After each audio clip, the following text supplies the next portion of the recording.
আসলে গরু যেহেতু মানে হাটে তো এখনো ক্রেতা শূন্য, এই কারণে আসলে মানে কোরবানির বাজারটা এখনো জমে ওঠে নাই। পর্যাপ্ত পরিমাণ গরু উঠছে, কিন্তু ক্রেতা শূন্যতার কারণে মানে একটা আনন্দ এরকম ভাবে হচ্ছে না ক্রেতা বিক্রেতাদের মধ্যে। মোটামুটি আর একটা দিন গেলেই মনে করেন যে হাট পরিপূর্ণ ভাবে জমে উঠবে, তখন আপনার ক্রেতা বিক্রেতাদের একটা দামাদামি হবে, একটা অন্যরকম একটা আনন্দ ফিল হবে।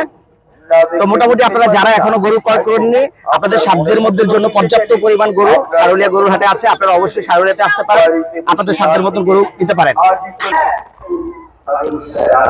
তো মাশাআল্লাহ একটা পাহাড় সমতুল্য গরু এখানে ক্রস দেখতেছি। দেখি গরুটা কার ভাই? এটা কার?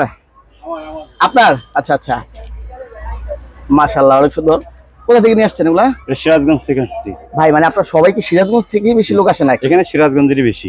আচ্ছা আচ্ছা, এটা আনুমানিক মানে কোনো স্কেল করছিলেন? না, স্কেল করা হয় নাই না। একটা আইডিয়া কত মন হতে পারে? এটা 21 মনের মতো। 21 মনের মতন, হয়তোবা 1 মন এদিক সেদিক হইতে পারে। 1 মন হইব না। আচ্ছা আচ্ছা, ওই 8 মন কম বেশি। এটার কি এখন পর্যন্ত কোনো দাম টাম হয়েছে? না, এখনো দাম হয়নি। না। আচ্ছা, কেমন চাইতেছে? 650। 650। আচ্ছা আচ্ছা, তো আপনারা দেখলেন মোটামুটি মাশাআল্লাহ প্রায় 21 মনের কাছাকাছি হবে, হয়তোবা 2-4-10 কেজি এদিক সেদিক হতে পারে। তো এটা সিরাজগঞ্জ থেকে আসছে আমার ভাই, এটার দাম চাইলো 6.5 লাখ টাকা। ভাই 6.5 লাখ টাকা চাইছে। আপনারা যারা একটু বাজেট বেশি, আপনাদের পছন্দের মতো গরু নিতে চাইলে, পাহাড় সমতুল্য গরু নিতে চাইলে অবশ্যই সারুলিয়াতে আসতে হবে, নিয়ে যেতে পারবেন। খুব সুন্দর একটি গরু।